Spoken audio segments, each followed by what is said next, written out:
by Kevin Harrington of the UK Independence Party, who will be standing in for the actual UKIP candidate Nick Smith. Nick couldn't be with us today due to work commitments. So Kevin, thank you very much for joining us.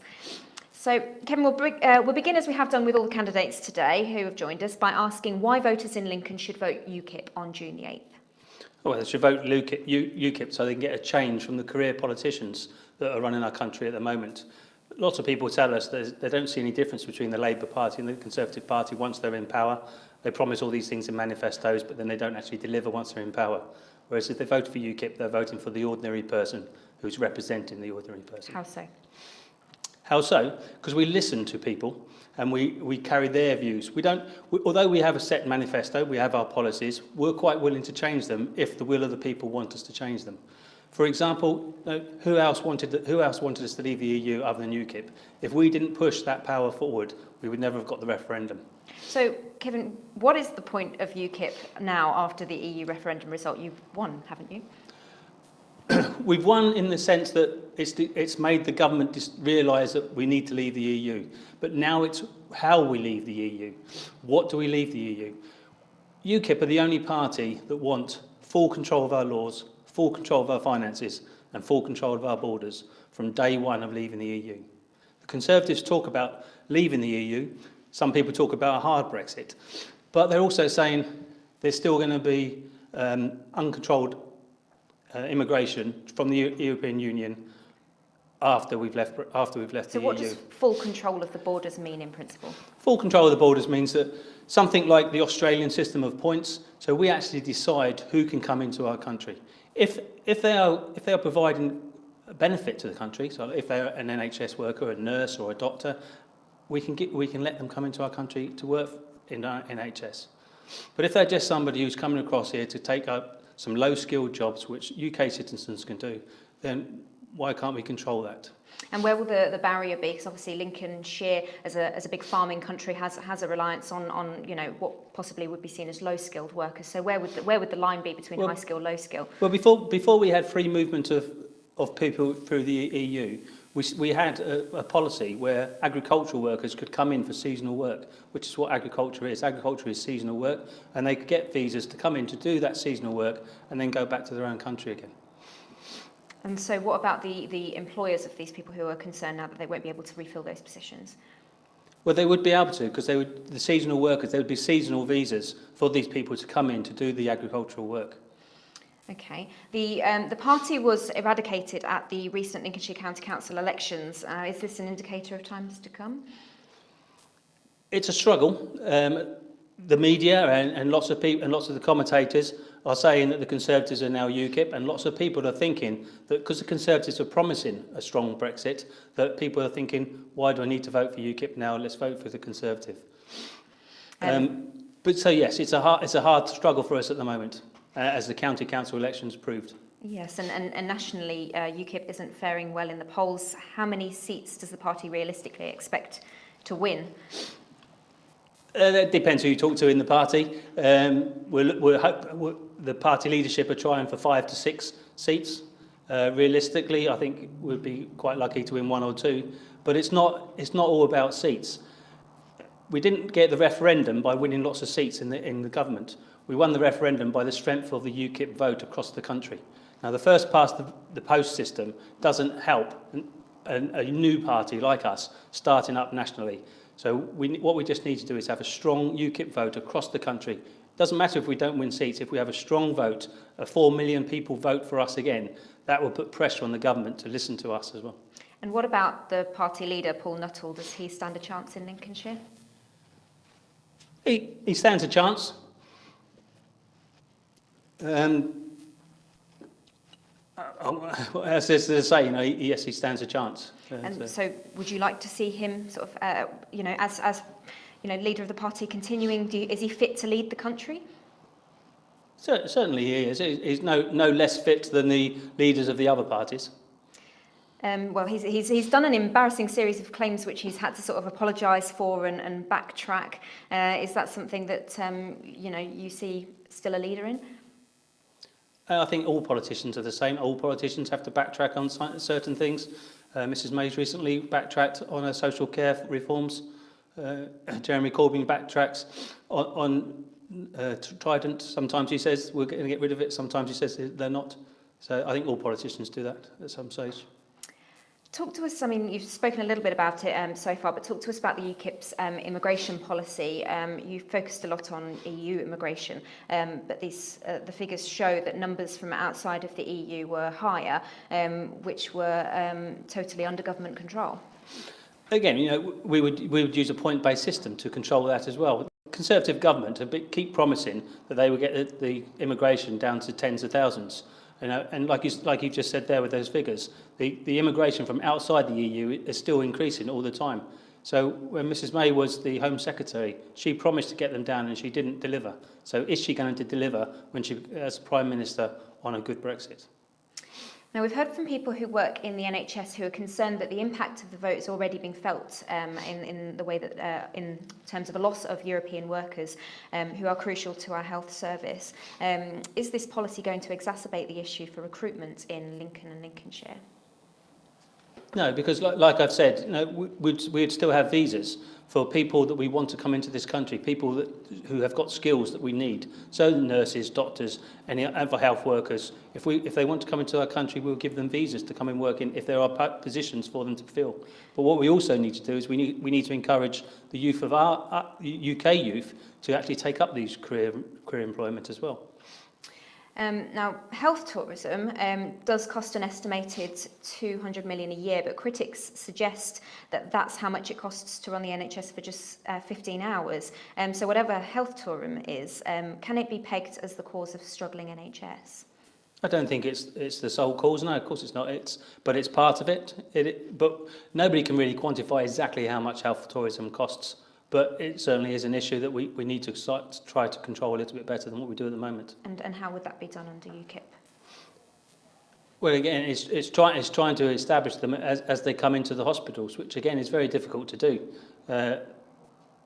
I can't really give you a complete answer, but one of the things that we would do if we were in government is that we would have a complete review of the NHS, and that would be one of the things that we'd be reviewing. Although it's been dubbed by some as the Brexit general election, there's much more that concerns local voters in Lincoln. Now, do you have any other policies besides Brexit? Yes, of course we do. With regard to Lincoln especially, we want to improve the infrastructure of Lincoln. The traffic congestions in Lincoln is horrendous. We're getting the Eastern Bypass being built, but why is it only single carriageway? That's got to be a dual carriageway, and also the rest of the bypass needs to be made into a dual carriageway, because where it goes from two lanes to one lane, there's just always what's it called, queues there, traffic jams there. So why have we built this bypass with just one lane? So where would the sort of money come for that sort of? That comes from central government, so we would be asking central government for that money and applying for that. Okay, and what other policies is UKIP proposing to bring to people for Lincoln? Well, we have obviously our national policies, which would be national, so it wouldn't be just specific to Lincoln. But it was our idea that to bring back grammar schools, which the Conservative Party have brought on. So we would want to bring back grammar schools, which would give people a better chance of getting skills, not just academic skills, but also vocational skills to take up other jobs as well.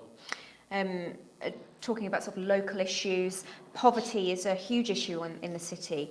Looking at residents' reliance on food banks alone in the last year, demand has soared. How would a UKIP MP secure a better future for the people living in food poverty in Lincoln? Well, our national policies would improve the poverty across the country, so that would also help Lincoln. How so? We'd increase the national living wage, and we would do that a lot quicker than what the other two parties are proposing, which would obviously get them out of poverty quicker. We would increase the tax allowance as well. So again, that would bring people lower paid to be better off. And we would keep the tax credits that are going at the moment. Okay, and what about those who are struggling to find work in the first place? Well, hopefully, if we can improve our infrastructure in Lincoln, that would encourage more firms to come to Lincoln, which would therefore create more jobs. At the end of the day, Lincoln's a cathedral city.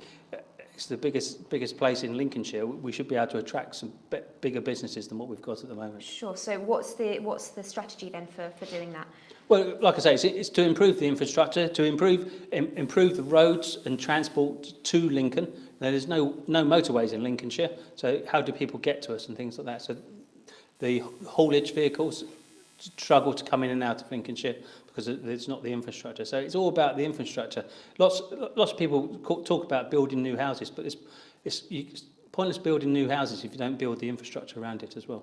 Okay, and staying on the poverty theme, there may be some in Lincoln who would quote cuts to their benefits as an an issue and something that is driving people to food banks. Is that something that UKIP is focusing on?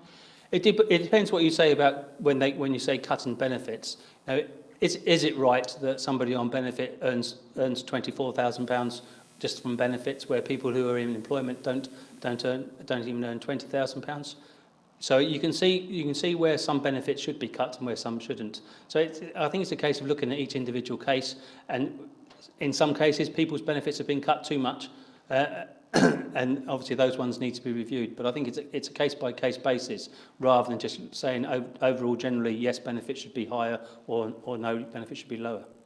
Although it's been dubbed by some as a social care crisis, what is UKIP's position on social care that's affecting NHS services in the county, councils and elderly people in the area? Well, social care is how we see it, is part of the health service. So we see the NHS review and social care as all one encompassing thing. And what we would want to do is we would want to get party politics out of it, because we constantly have Labour Party saying we will spend more, Conservative Party saying we will spend more, or you didn't spend this when you was in power, you didn't spend this when you was in power. What we propose to do is have an independent review of the National Health Service and the social care, and get all the parties behind that independent review. And whatever decision they come with is that all parties should support it, because at the end of the day, all politicians should want the best for the people of this country, and we all want a good NHS which is affordable. So how would the review, sorry, because I'm not sort of totally following, so how would a review on social care, focus on that as opposed to as a whole with the NHS? Because obviously people pay for their social care. Yeah, it would do how we are going to do social care in the future, and how central government can help with that funding, rather than the individuals having to pay all of it themselves. Central government could do more residential homes, which they pay some of the fees for, and then people, when they actually go into them, they only have to pay a certain amount themselves. And you're talking about social care in the home as well. Yes. Yeah. So social care in the home, again, the government can pay some of that bill, but it's all about using the money that we've got, because the government hasn't got an end resource of money. So it's all about using that money wisely. And there's lots of money getting wasted at the moment in the NHS. There's lots of different levels of management, and lots of those levels of management in the NHS have created other levels of management. And what you have now is you have a certain level of management, admin management, managing and administering another level of management. So we're getting so many people who are doing managers' jobs in the NHS, not enough money being put at the services for the doctors and the nurses. Sure. Lincolnshire in particular is an ageing population, with many people choosing to retire to the county. How will UKIP look after the elderly population in need of affordable care, as well as strengthen the health service, other than sort of reviewing it? Well, the NHS is a national thing, and the health service is a national thing. You can't sort of like just say this is how we would do Lincolnshire, this is how we would do Manchester, and so forth. It's got to be a national thing. It's got to be fair across the board. There shouldn't be any of this postcode lottery. So we've got to make sure it is a national system, that no matter where you live, you get the same sort of care. So again, that would become part of that review. Okay. What are, lastly, before we run out of time, what are UKIP's chances in the election in Lincoln, do you think? We have a good chance of keeping our deposit. Okay. And do you think we will win an MP UKIP will win an MP for? Not in this particular general election, because Mrs May was very clever in the way that she called the general election. She called the general election. She said it was a Brexit general election, and said anybody who wanted to leave the EU should vote Conservative so that she gets a stronger hand. And lots of people have been hoodwinked by that and have now decided to vote for the Conservatives. Is that the feeling you get on the doorsteps of Lincoln? That it certainly people are is, going yes. That way? Yes, a lot of people do see it as a Brexit election and see that the Conservatives are the ones that are doing it. But like I say, they've been a bit hoodwinked there, because if you now look at the Conservative manifesto, what they've done is they've sneaked in a lot of their more extreme policies, which people don't like, but people are not seeing them. And they're probably still, and so, lots of UKIP supporters are still going to be voting for the Conservatives. What do you mean by that in terms of the elements of the Conservative manifesto that have been hidden? Hidden, well, things that they didn't do before. In their 2015 manifesto, they said there was going to be no rises in national insurance, tax and VAT. They're not putting that in this one. In the 2015 manifesto, they had the triple lock on the pensions. They're not doing that this year.